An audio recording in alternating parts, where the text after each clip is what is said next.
And welcome back. Thom Hartmann here with you, and very pleased to have with me in the studio Mayor Adam O'Neill, the Republican mayor of Belhaven, North Carolina. The website saveourhospital.org, and you can tweet him at Mayor O'Neill. It's just as it sounds, Mayorroneal. And Mayor O'Neill, it's great to have you live in the studio. Thank you for your support. I really appreciate you taking an interest in our story and sticking with us the whole route. I think it's an amazing story, what you have, what your town has gone through, what you're doing. You even had a woman die recently as a consequence of there's her picture. What's her name? Portia Gibbs, 48 years old, 3 kids, got a husband, and passed away from chest pains and then having a heart attack without getting treatment promptly. Because the hospital had been closed in your town because... And instead of getting emergency treatment in 25 minutes, they waited for a helicopter for an hour, and she expired just as the helicopter landed. Amazing. Amazing. Beautiful woman. Yeah. I mean, whether she was pretty or not, it doesn't matter. It's just, that's a terrible thing. So you just marched from Belhaven, North Carolina. You just walked from Belhaven, North Carolina to here in Washington, D.C. Why? Well, it's 273 miles. And I remember when I first got the idea to do the walk, it didn't seem like walking was going to be that big a deal, that I could do it, just needed to take the time. But it was a very difficult thing to take on physically. But the reason we did it was because people are dying. People like this are dying in my community now due to no emergency room. We had a critical access hospital in my community that was put there by the Hill-Burton Act back in the late 1940s because you have these rural areas that are so geographically challenged for health care that the government got involved in setting up some hospitals to take care of folks, making sure they had adequate emergency care. Well, what happened with us was a few years ago, this big healthcare conglomerate came to us and took over our hospital. We actually gave them $1 million more in assets than they took in liabilities. They took over our hospital and promised to maintain and strengthen it. And then within 2 years, they announced they're going to close our hospital. Well, a hospital is essential to our health care, but it's also the economic engine for us. Right. These small communities around the country, rural hospitals are a lot of times the biggest employer. They draw people to town. It's a big deal. Plus, our biggest industry in Belhaven, North Carolina, is the water and is retirees coming down to retire. Right. Without a hospital, that's over. That's dead too. Right. So this big conglomerate came in, acted as though they were going to help us, and then ended up telling us they were going to close our hospital. Now, if I understand the mechanics of the background of all this, it's that the act in the 1940s, it was sort of like the Rural Electrification Administration, the Rural Telephony. I mean, this was basically the, Roosevelt or Truman or Eisenhower did a lot of this too. Let's bring rural America up to the standards of urban America. It was Republicans and Democrats working together. Working together, exactly. And that's why I say, Eisenhower did it too. It was just, and for that matter, Richard Nixon would have done it. I mean, this was back in the days when Republicans and Democrats worked together.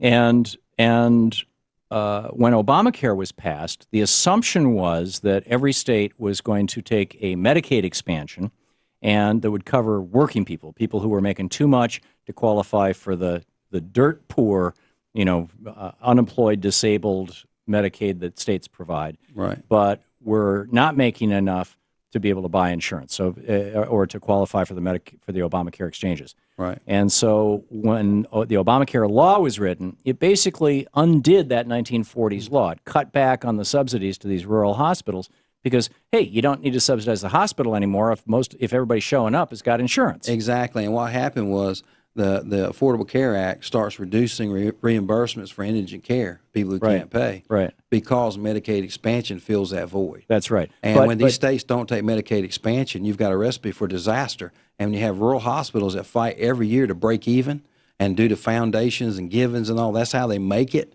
you've got a disaster. Right. So your state has officially not taken the Medicaid expansion. And so between the perfidy of the state legislature and the perfidy of this corporation that's looking to make more money by consolidating their hospital 60 miles away from you or something like that. Right. The good citizens of Belhaven are screwed. Well, the other part of this story, other than Medicaid expansion, is this big conglomerate that came to town that owned like 9 hospitals. They made $127 million in 2012. They made $109 million in 2013. They've got $550 million of reserves. Whoa. And they closed a critical access hospital that lost $1.2 million.